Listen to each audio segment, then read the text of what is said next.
ظاہر سی بات ہے وہ اپنا کام کرتی رہی، اس کا جی چاہا کہ میں بچے کو دیکھ لوں. کہا میرا بچہ؟ وہ کہتی جی سو رہے ہیں. کہا اچھا ٹھیک ہے کوئی بات نہیں. تھوڑی دیر کے بعد کہنے لگی اچھا میں جا رہی ہوں ہاسپٹل، ذرا ایک نظر بابو کو دیکھ لوں. لیکن اب وہ آناکانی کر رہی ہے، بہانہ کر رہی کہ وہ سو رہے ہیں اور ایسے ہیں اور ویسے. کہا ایک نظر دیکھ سکتے ہیں نا، میں ماں ہوں. تو اس کے پسینے آنے لگے میڈ کے. اب وہ بے چین و بے قرار ہونے لگی. سختی کی گئی تو تھوڑی دیر کے لیے باہر گئی اور 15-20 منٹ کے بعد بچے کو لے کر آئی. جب ڈیپلی انکوائری کی گئی تو پتہ چلا کہ یہ ڈیلی بھیک مانگنے والی عورتوں کو یہ ڈاکٹر صاحب کے بچے کو کرائے پہ دیا کرتی تھی. اور وہ خوبصورت فیملی کا وہ خوشحال بچہ، اس کی معصومیت کو پتہ بھی نہیں کہ اس کے بچے بچپن کا کیا استعمال ہو رہا ہے، اور ماں باپ کو بھی پتہ نہیں کہ ان کے بچے کو کہاں استعمال کیا جا رہا. بھیک مانگنے والی میلی کچیلی عورت اس بچے کو کرائے پہ لے کے سڑک پہ بچے کو دکھا دکھا کر دودھ پینا پلانا ہے، بھوکا ہے بچہ، اور اس طرح سے بھیک مانگتی تھی اور شیئر کچھ میڈ کو دے دیتی تھی. آپ دیکھیے یہ کتنا بڑا اپرادھ ہمارے ہاں غریبی کے نام پر ہو رہا ہے، بھیکاریوں کے نام پر ہو رہا ہے. 1000 کروڑ روپے ہم بھیک مانگنے والوں کو دے رہے ہیں. اب آپ غور کریں کہ یہ پیسے ہمارے کس طرح سے برباد ہو رہے ہیں. اور اس میں بھی میں آپ کو ایک بات بتاؤں کہ اس 1000 کروڑ میں آپ 90 سے 95% پیسے، 5 سے 10% پیسے صحیح لوگوں کو جاتے ہوں گے، بھوکے پیاسے غریب جاتے ہوں گے، میں انکار نہیں کر سکتا. لیکن 90 سے 95% پیسے آپ سے وہ بھیکاری بھیک مانگنے والے لیتے ہیں جو دھندا کرتے ہیں، پروفیشنل ہیں، گنجیڑی ہیں، جواڑی ہیں، پتہ خور ہے، چلو خور ہے، شرابی ہے، پاکٹ مار ہے، مسجدوں میں چپل چڑانے والا ہے. اس ٹائپ کے لوگ آپ کو اور ہم کو بے وقوف بنا کر پیسے لیتے ہیں. جمعے کے دن آپ 10 روپے 5 روپے بانٹتے ہیں، ہر جمعے وہ بھیکاری آ کر جمع ہو جاتے ہیں. تو آپ بتائیے کہ اتنا خرچ کرنے کے بعد بھی ہمارے ملک کی غریبی ختم نہیں ہو رہی ہے. جس ملک میں بھیکاریوں کی تعداد کروڑوں کو پہنچ جائے وہ دیش سپر پاور نہیں بنا کرتا، وہ دیش انتی کے راستے پہ نہیں چلا کرتا. اس دیش کی جینیٹک خراب ہو جاتی ہے. ان کے آنے والی جو اولادیں ہیں، نسلیں ہیں، ان کے جو بچے ہیں، وہ پڑھ لکھنے کے باوجود بھیکاری پن کی ادائیں نہیں جاتی. اس کے لیے ہمیں کیا کرنا ہے؟ دیکھیے بہت غور کریں ہم لوگ کہ ہم لوگوں کو کس طرف جانا ہے. ایک بھیک مانگنے کے سلسلے کو ہمیں ختم کیسے کرنا ہے، بالکل پورے دیش واسیوں کو سوچنا ہے. میں اس سلسلے میں ایک سلوشن آپ کی خدمت میں رکھتا ہوں. بالکل آپ کے سامنے اس سے بہتر سلوشن ہوگی. یہ جو مسجدوں میں اعلان کرنے والے بھیک مانگنے والے ہوتے ہیں، میں نے کئی لوگوں کو پکڑا کہ جو ملت کو بیوقوف بنا رہے تھے. ہماری مسجد میں نماز کے بعد ایک صاحب اعلان کرتے ہیں کہ صاحب ہمارے گاؤں میں قبرستان کی گھیرا بندی کرنی ہے، قبرستان بہت خطرے میں ہے، آوارہ جانور آ جاتے ہیں، مردوں کی توہین ہوتی ہے، لہٰذا آپ حضرات ہماری مدد کریں. ہمارے مسجد کے نمازیوں نے جم کر ان کی مدد کی. ہم نے ان سے ملاقات کی، دیکھا، غور کیا، پہچان لیا، بات ختم. 2-3 سالوں کے بعد وہ شخص پھر 3 سالوں کے بعد وہ شخص پھر ہماری مسجد میں اسی طرح نظر آیا اور وہی اعلان کرتا وہ نظر آیا. مجھے شک ہوا. ہم نے لوگوں سے کہا اس کی انکوائری کرو. ہمارے ساتھیوں نے جب پوچھا اسے سختی کے ساتھ تو رپورٹ یہ ملی کہ یہ پچھلے 5 سالوں سے ایک ہی قبرستان کی گھیرا بندی کے لیے چندہ کر رہا ہے اور وہ گاؤں والوں کو نہ حساب دیتا ہے نہ کتاب دیتا. یہ اس کا کاروبار ہے، جس کا کاروبار سال بھر ہی کرتا رہتا ہے. ہمارے پیسے غلط جگہوں پہ جا رہے ہیں، صحیح جگہوں پہ نہیں جا پا رہے. صحیح جگہوں پہ کیسے جائیں گے؟ دیکھیے 2 باتیں یاد رکھیں. ایک ہوتی ہے ضرورت اور دوسری ہوتی ہے خواہشات. ضرورتیں تو اللہ تبارک و تعالی فقیروں کی بھی پوری کرتا ہے، خواہشات تو بادشاہوں کی بھی پوری نہیں ہوتی. خواہشات تو اتنی لمبی ہے جو جنازے کے ساتھ قبر میں چلی جاتی ہے. اس وقت ہمیں کرنا یہ ہے پورے ملک میں، بالخصوص میں مسلمان بھائیوں کو آواز دیتا ہوں کہ ایک انقلابی قدم ہم لوگوں کو اٹھانا ہے. ہمارے 70-72 سال ضائع ہو گئے ہیں بالکل، اور ظاہر سی بات ہے ہم نے بڑے پیمانے پہ مسلک کی بنیاد پر جلسے کیے، ایک دوسرے کو کافر بناتے رہے ہیں. اب آئیے ذرا پیار سے گلے لگا کر ایک دوسرے کے کام آئے انشاءاللہ. اچھا، کام آتے وقت مسلمان نہیں، پوری انسانیت کا کام آنا ہے.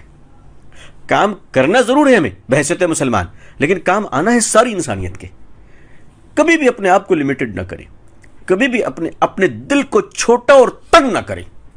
جس قوم کا، جس سماج کا دل چھوٹا ہو گیا، اس سماج کی نسلیں کبھی آگے نہیں بڑھ سکتی، کبھی آگے نہیں بڑھ سکتی۔ اور اللہ نے تو ہمیں بڑا مہان دیش دیا ہے، بھارت، بہت مہان دیش، اس کی آبادی، اس کی جن سنکھیا، اور اس میں کیسے کیسے ہیرے موتی ہیں، ہر دھرم میں، ہر دھرم میں۔ ہم گندی چیزوں کو ہی کیوں دیکھتے ہیں؟ دیکھیے، مکھیاں دو طریقے کی ہوتی ہیں۔ ایک مکھی وہ ہوتی ہے جو زخم کی گندگیوں پہ بیٹھتی ہے، اور ایک مکھی وہ ہوتی ہے جسے شہد کی مکھی کہتے ہیں، جو پھولوں پہ بیٹھتی ہے۔ ہم مکھی بنے لیکن پھولوں پہ بیٹھنے والی، شہد چوسنے والی مکھی بنے۔ ہمیں کوئی ضرورت نہیں گندگیوں کی طرف جانے کے لیے۔ میں مسلمان بھائیوں کو آواز دیتا ہوں، اس وقت آپ کو سب سے بڑا کام کرنا ہے۔ دیکھیے، کئی کروڑ مزدور اس وقت سڑک پہ آ چکے ہیں، سڑک پہ آ چکے ہیں۔ میں مبارکباد دیتا ہوں بھارت کے مسلمانوں کو کہ لاک ڈاؤن کے زمانے میں آپ نے جس طرح سے ریلیف بانٹا ہے، ماشاء اللہ، میں آپ کے لیے دعا نہیں کر سکتا، میں آپ سے دعاؤں کی بھیک مانگتا ہوں۔ کیوں جانتے ہیں؟ اس لیے کہ آشیرواد دینے والے ہونٹوں سے کہیں زیادہ بہتر سیوا کرنے والے ہاتھ ہوتے ہیں۔ جو ریلیف ماشاءاللہ مسلمان بھائیوں نے بانٹا ہے، اب ان سڑکوں پہ، نیشنل ہائی وے پہ آپ کو توجہ دینی ہے کہ جہاں ماؤں کی گود میں بچے دم توڑ رہے ہیں بھوک سے، ہم خدا کو کیا جواب دیں گے؟ ہم اللہ کو کیا جواب دیں گے؟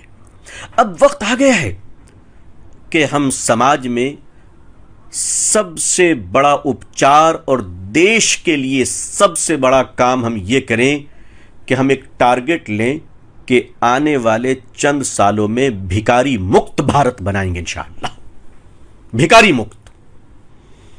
اور یہ بالکل ہمیں ٹھاننا ہے انشاءاللہ۔ دیکھیے، ایک آدمی جب اچھی نیت، شردھا کے ساتھ کوئی چیز طے کرتا ہے اپنے دل میں لے کر، تو ریل کی پٹریوں پہ ایکسیڈنٹ ہونے والی ہماری بیٹی ایوریسٹ کی چوٹیوں پر پہنچ سکتی ہے۔ تو ہم بھارت کے ایک سچے ناگرک، اللہ کے بندے مسلمان، آپ سب سے درخواست کرتے ہیں کہ آئیے ہم سب ہاتھ میں ہاتھ ملائیں اور بھارت کو بھکاری مکت دیش بنائیں انشاءاللہ۔ کیا وجہ ہے؟ اب تو ایئرپورٹ کے باہر بھکاری ہیں جو انڈین کرنسی میں بھیک لینا پسند ہی نہیں کرتے، اونلی ڈالر۔ ہاں، ہمیں ایسا پالا پڑا ہے، میں اپنی بات کر رہا ہوں، ڈالر چاہیے ان کو۔ تو اس کا مطلب ہے کہ یہ ضرورت مند نہیں ہے، یہ ہمیں بیوقوف بنا رہے ہیں۔ ان بھکاریوں سے ہمارے دیش کو نجات دلانی ہے انشاءاللہ۔ کیسے نجات دلانی ہے؟ میں نے اس موقع پہ لاک ڈاؤن کے زمانے میں دیکھا کہ جو آدمی کبھی کسی کے بارے میں سوچتا نہیں تھا، وہ بھی ماشاءاللہ اپنے پیسے، دال چاول نکال کر، کٹ بنا کر بیچارہ دوڑ رہا ہے آس پاس میں دینے کے لیے۔ سب سے پہلے تو میں ایسے دیالو بھائی بہنوں کو سلام کرتا ہوں۔ اللہ کے راستے میں خرچ کرنے والے میرے بھائی بہنوں، آپ کو آپ کے اس چھوٹے بھائی، غریب بھائی کا سلام پیش ہے۔ میں آپ سے دعائیں چاہتا ہوں۔ اس کو دیکھنے کے بعد میرے دل میں یہ بات آئی ہے کہ اب ہر محلے میں ہر 40 گھر پہ ایک بیت المال بنائیں آپ۔ ایوری 40 ہاؤس، 40 گھر پہ ایک بیت المال، ہر 40 گھر پہ۔ اور ہر مسلمان اپنے گھر میں ایک ڈبہ رکھے، بند ڈبہ رکھے، اور اس میں روزانہ وہ کچھ صدقے کی رقم ڈالتا رہے۔ اب وہ باہر نکل کر بھکاریوں کو نہیں دینا ہے آپ کو کہ چوراہے پہ کوئی عورت بچے کو لے کر بیٹھی ہوئی کہ صاحب ہم بھوکے، اور کوئی آدمی گلے میں پٹا ڈالے ہوئے بورڈ کہ صاحب میں اندھا ہوں۔ وہ کتنا سچ ہے کتنا جھوٹ ہے اللہ ہی بہتر جانے۔ ہر آدمی اپنے گھر میں ایک ڈبہ رکھے، اور اس ڈبے میں 10، 5، 2، 1 خود بھی ڈالے، اپنی بیوی سے کہے، اپنے بچوں سے کہے، تاکہ سب لوگوں کو عادت پڑے سیوا کرنے کی۔ آپ کے ڈبے میں پیسہ جمع ہو جائے، 100، 200، 300، 400، 500، آپ کو پتہ بھی نہیں چلے گا، آپ کو اندازہ بھی نہیں ہوگا، اور ایک رقم جمع ہو جائے گی۔ ہر 40 گھر میں ایک بیت المال بنائیے، اور وہ سارے پیسے لا کے بیت المال میں جمع کیجیے، حساب بالکل صاف ہو، سب کو پتہ ہو۔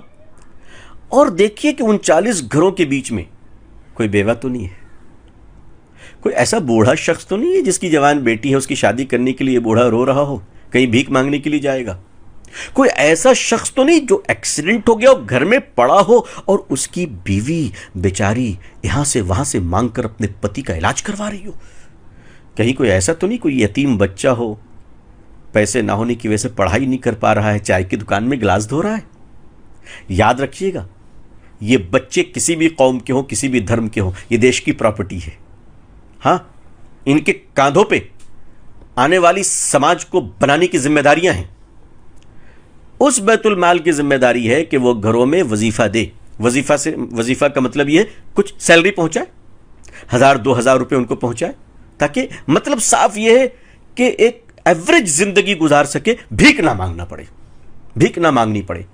اچھا، اللہ کے فضل سے 40 گھروں میں کوئی ایسا گھر نہیں ہے، سب خوشحال ہے ماشاءاللہ، بہت اچھا. اب آپ بغل والے محلے کا سوچیں گے کہ وہاں تو کوئی نہیں ہے. صاحب ہمارے شہر میں بالکل نارمل، الحمدللہ، ٹھیک ہے. ہم شہر سے باہر کے لیے سوچیں، جنگلوں میں، ندی کے کنارے، دریا کے کنارے، تالاب کے کنارے، دیہاتوں میں جہاں سڑک نہیں ہے، جہاں بجلی نہیں ہے، جہاں لوگ کھانے پینے کے محتاج ہیں، وہاں کے بارے میں آپ سوچیں، لسٹ بنائیں، ضرورت مندوں کو دیں. صحت مند ہے، بیٹھ کے کھانے کی عادت پڑ گئی ہے، اس کو دوڑا دیجیے کہ نہیں، تم کام کرو، تم محنت کرو. ضرورت مند محتاج نہ بنے، ضرورت مند محتاج نہ بنے. اور جو صحت مند ہے، جس کی صحت اچھی ہے ماشاءاللہ، وہ بھکاری نہ بنے، وہ بھکاری نہ بنے. اس کا ہمیں بڑا خیال کرنا ہے تاکہ ہم سماج میں بھکاری نہیں بلکہ خوددار اور محنت والے تیار کریں. آج اربوں روپے ہمارے جا رہے ہیں، زکوٰۃ بھی جاری ہے ماشاءاللہ، بڑی تعداد ہے. جمعے کے دن جو ہم خیرات کرتے ہیں وہ ایک ہے. ان ساری چیزوں کا پازیٹیو یوز کیسے کیا جائے؟ دیکھیں، نیشنل لیول کی کوئی کمیٹی نہیں بن سکتی، اور اگر بن بھی گئی تو اس کی ایمانداری کو برقرار اور مینٹین کرنا ہمارے بس میں کم از کم نہیں ہے. اس لیے میں کہتا ہوں کہ چھوٹی چھوٹی پاکٹ بنائیے، اور پاکٹ بنا کر ریولیوشن لائیے، انقلاب لائیے. ایک وقت آئے گا انشاءاللہ چند سالوں کے بعد، اگر آپ نے، ہم نے ایمانداری کے ساتھ، محبت کے ساتھ، اللہ کو راضی کرنے کے لیے، مانوتا کی سیوا کرنے کے لیے آج اگر یہ قدم اٹھایا، انقلابی قدم، تو میں اللہ کی ذات سے امید کرتا ہوں کہ آنے والے 5 سالوں میں ہمارے دیش میں بھکاری کوئی نہیں رہے گا انشاءاللہ، اور ہمارے پاس پیسے اتنے ہوں گے کہ ہم نیشن کے کام آئیں گے، سڑک بنانے کے کام آئیں گے، پینے کے پانی کا انتظام کریں گے، جو حقیقت میں ہونا چاہیے، جو حقیقت میں ہونا چاہیے. کوئی صاف پانی پینے کا محتاج نہ رہے.